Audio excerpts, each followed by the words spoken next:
Hey guys, welcome back to my YouTube channel. My name is Nelsie. If you're new here, welcome. Today's video we're going to be talking all about the glutes. So I know gyms have closed back up in some states and countries. I don't know what states, but I know that gyms have closed back up in Canada. So I know some of you guys are going to be working out at home again and it sucks, but it's not that bad. You can honestly still achieve your fitness goals from home as long as your nutrition and training are right. So today's video, I'm here to talk to you about a little bit of both on how you can build your glutes at home. It's not going to be easy, but it's possible. It can be done. So without further ado, let's get into the video.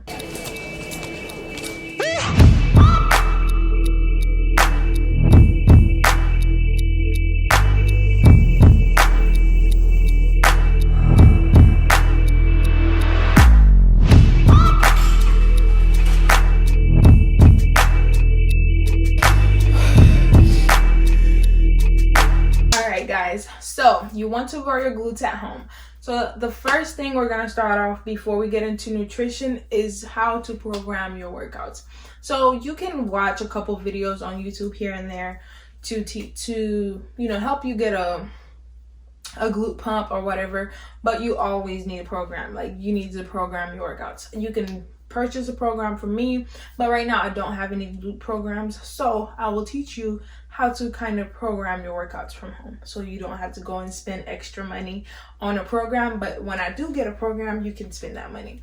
But when I do make one, you can go ahead and spend that money. But to program your workouts, you want to make sure that you're programming hinging movements and thrusting movements. So for example, we look at the deadlift. So a deadlift works the glutes. It works the entire posterior chain. So it will work your lats, your traps, and your glutes, your hamstrings. So you want to implement those. So I did want to mention, I don't have a glute hypertrophy program that will help you build your glutes, but I do have a resistance band guide. So the guide is basically to help you figure out which exercises to do with resistance bands, because I know sometimes we buy something and we have no idea what to do with them. So I've included 40 plus exercises that you can do using your resistance bands. So if you guys want to go ahead and check that out, it will be on my website at nelsiefit.com.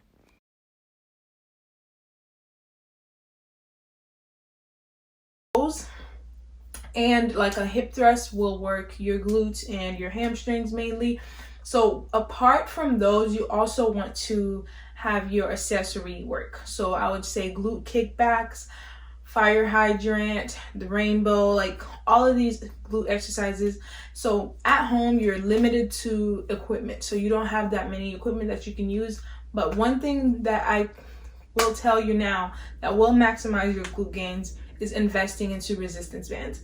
So resistance bands are great for glute work. Booty bands, or aka booty bands, they're great for glutes. They are amazing. You can use them at the gym, at home, but at the gym you have other options, but you can also include those at the gym. But when you're at home, you have limited resources and weights are selling out because everybody's trying to get their hands on them. Everybody's trying to get their hands on a pair of dumbbells from Walmart or Costco, wherever you go. I don't even know if they sell dumbbells at Costco. I'm just talking. So, they're trying to get their hands on a pair of dumbbells and they're sold out. So resistance bands, I have resistance bands on my website. If you're looking to purchase you a pair to help you grow your glutes from home, but those things, honey, will help. Like, trust me, I have seen it for myself. Also, I wanted to tell you guys, apart from, your hinging, your thrusting movements, and your accessory work, you also want to make sure that you're including your rep ranges are from like 12 to 15 reps per set. And you want to make sure you're doing like half reps, like 1.5 reps, or 3 half reps and 1 full rep. You want to make sure you're doing these things to help contract and help grow those muscles. So you don't want to just do 4 sets of 10 regular squats. You want to add some spice to it. You want to add some half reps, some pulse squats, You want to, the main thing too, some isometric. So isometric is when, for example, I will show you guys on the screen, when you're doing, let's say you're doing a squat and you pause at the bottom. So right there, you're isometric. So you're stopping. You take that pause and you come back to the top. So let's say you're doing a leg kickback. So at the peak of the exercise, you're going to pause and then go back down. So you want to include some isometric in there. And also your nutrition. You want to make sure that you are eating in a caloric surplus. So if you're looking to build and gain a muscle, any muscle group, anywhere, you cannot spot train just like, I actually feel some type of way about spot training, because I feel like you can, if you're some kind of person who doesn't want big arms, you're not going to train arms, because that's not what you want. You want to train if you want a big butt, you're going to train your glutes, and your glutes are going to be the only thing that grows. So I believe you can spot train, but when you are looking to gain weight, you can't pick where the weight goes, just like you can't pick where you want to lose weight. So you want to make sure that you are eating enough protein. Protein is the holy grail, and carbs, but protein is the holy grail. You want to make sure you're eating enough protein to help build those muscle tissues back up. That once you're breaking them down during your workout, you want to make sure you're eating enough protein to build and repair those muscle tissues. And that is how you get that hypertrophy in your glutes or wherever that the muscle group you are trying to grow. So not only that, you want to make sure you're tracking your macros, you're eating the right amount of protein, the right amount of carbs, and you're not overdoing it on your fats.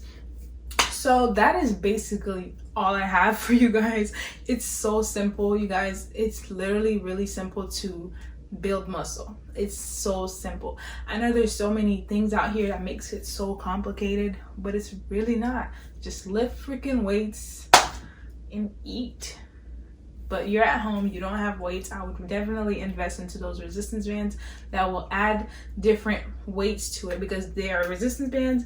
The easy one, well, the light band will have a different resistance than the heavy band. So I would definitely go ahead and invest into those.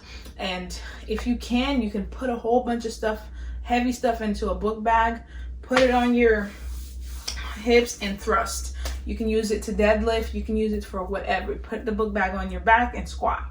So there are different ways that you can go around not having equipment at home. So I hope you guys enjoyed this video. If you liked it, or if you need help with your nutrition, you need help with your training, feel free to DM me on Instagram at NelsieFit, and I'll be more than happy to help you, because that's what I'm here for. Like, I'm here to help you guys improve and just become the best version of yourself. So don't be afraid to DM me. I will always DM you guys back. I will see you guys in my next video. Bye.